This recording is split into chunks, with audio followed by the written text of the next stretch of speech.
Hello mga palangga! Welcome back to my kitchen. In this episode, magluluto po tayo ng chicken curry pinasimple. Hello everyone! Muli, I'm Emma Solatorio. Kung hindi pa kayo nakasubscribe sa channel ko, subscribe and click the notification bell para lagi kang updated sa mga videong i-upload ko.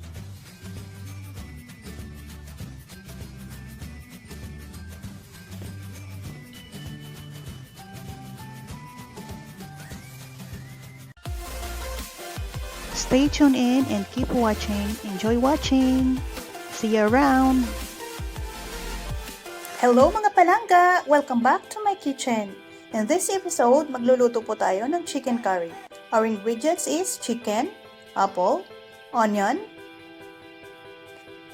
curry powder, yogurt, black pepper, olive oil, and salt. First, we're gonna put an olive oil to our pan and followed by the chicken. At hahaluin lang natin ito hanggang sa half cook ang pagkakaluto nito.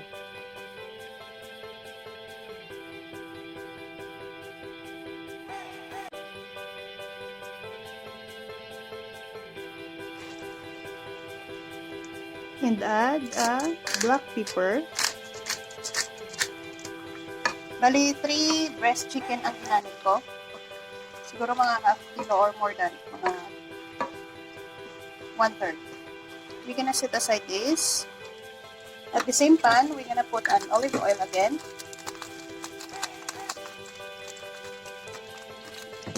Then we put an onion.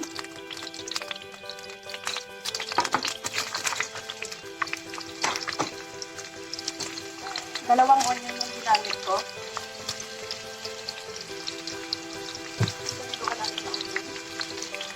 Ito siya. Malaki. Siguro more than a half kilo.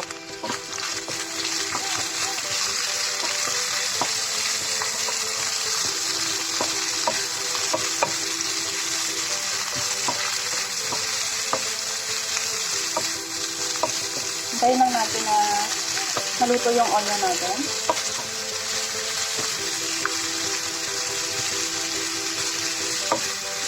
Then, pag-follow yung ating chicken curry powder.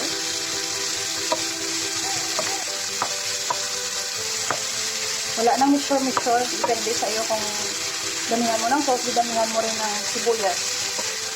Ayan, at dahil nag-crystallize na yung onion natin, we're gonna add the curry powder. Okay.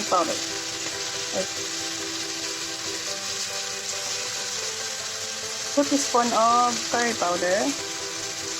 Depende sa inyo kung gusto mo ng mas madami, pwede mo naman lagyan ng mas madami.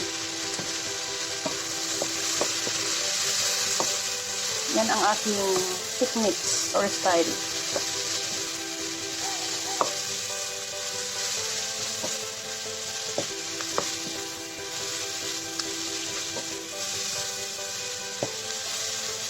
Lutuin na natin yung curry powder ng kaunti. Then we're gonna put an apple. Isang green apple to.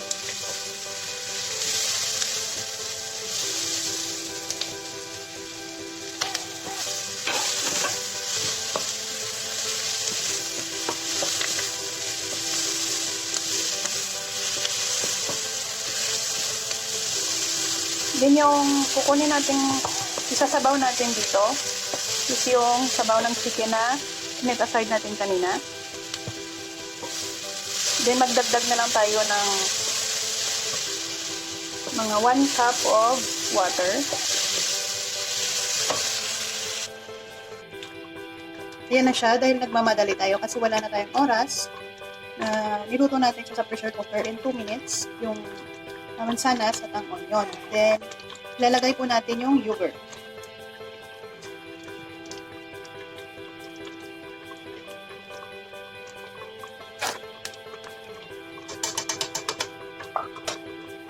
Yogurt natural.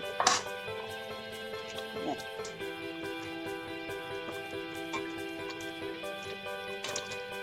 At dahil luto na siya, pwede na siya nating batihin. i-blend. Kung wala kayong blender, pwede naman yung yung mixer. Then, don't forget na tikman. Lagyan natin ng kaunting paminta.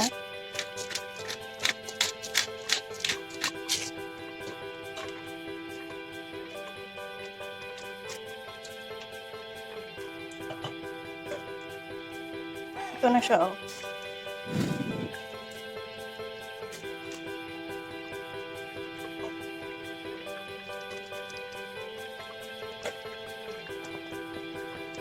Tikman natin kung sakto lang yung kanyang asin. At dahil sakto lang para sa akin, magdadagdag ako para sa kanila. Kasi mas mataas yung nila eh. Nasa kamay ko ang magic niyan. Yung mataas ang ng kanilang taste bud. Gusto nila maalat-alat ng kaunti. Ayan. I think perfect na siya. So, gagawin natin. Gigilingin natin. Gigilingin talaga. Ito yung gagamitin ko. Pero mas masarap na nakaluto siya ng mabagal or hindi mo siya pinressure cooker kasi iba yung lasa niya. Yung linamnam niya ay iba. Iba siya sa lahat. Diba? Be careful po tayo kasi mainit siya.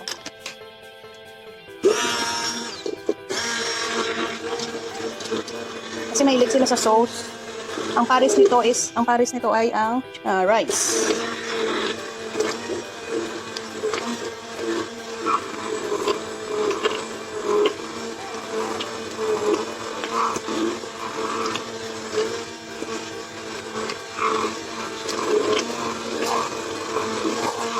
Sekreto ko po yan ang yogurt. Hindi nila alam kung ano ang nilalagay ko. Kasi may sekreto pang lola niya, no?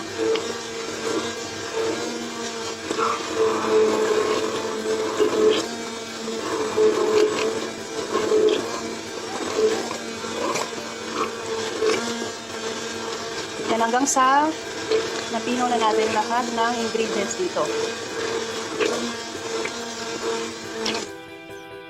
Yan. Tikman natin.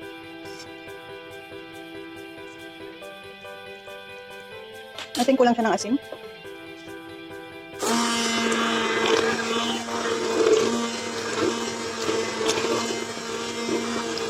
Ayan. Tapos na. Ganyan lang kasimple. Napakasimple. Simpleng-simple. Mas simple pa sa dalagang Pilipina. Yan, ibabalik natin siya dito sa kawali. Para ma-achieve natin ang texture niya. And then, dahil nagiling na natin, nagiling. Ibalik natin yung chicken kasi diba, if you remember, half cook lang siya. Yan o. Kung gusto nyo ng mas marami pang curry or, mas gusto nyo pa ng mas yellow pa dyan, oh, diba? Chicken curry ni Nana Emma. Then, madali lang naman kasi maluto yung mga chicken dito, lalo na pagka, dressed chicken or mga 45 days. Dagdag natin to ang tubig ng chicken kasi nandiyan yung kanyang lasa.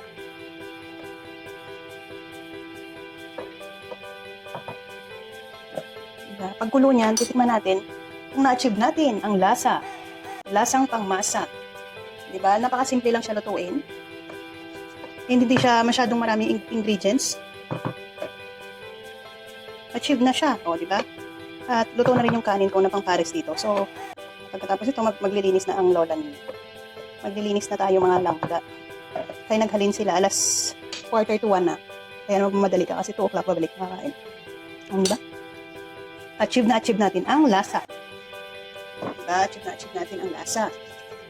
Dahil gusto nila ng mas salty. Kasi yung taste ko kasi mga langga is, hindi ako maalat. Naks, hindi ako maalat. Pero may alat pa talaga. Sa pagluluto ba, hindi ako maalat. I'm sweet, but I'm not maalat sa pagluto. Kaya kung sa iyo is tama na sa akin. Maybe maalat na yan sa akin. Kasi pag yung senyora ko ang magluluto, naaalatan ako. Kaya ang taste ko okay na sa kanila, kulang pa yan. Ulit.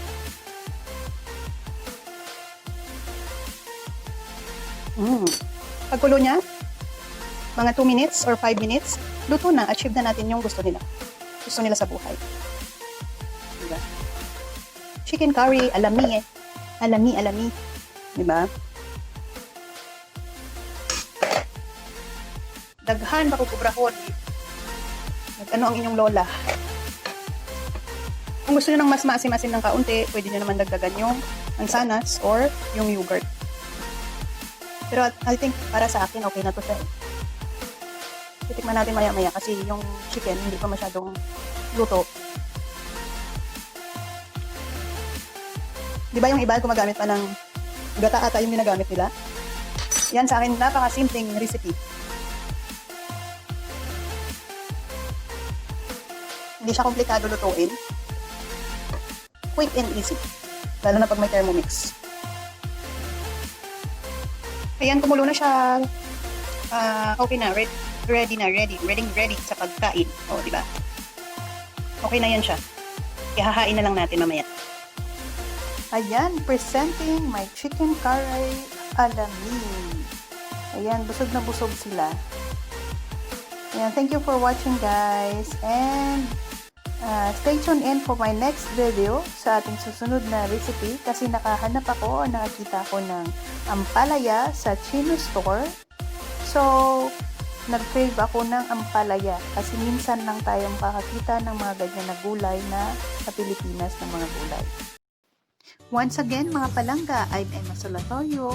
Pag hindi pa kayo nakasubscribe, just subscribe and click the notification bell para lagi kayong updated sa mga video natin gagawin. And keep tuned into my channel. Keep safe and healthy and be motivated and inspired in everyday's life. God bless everyone. See you around.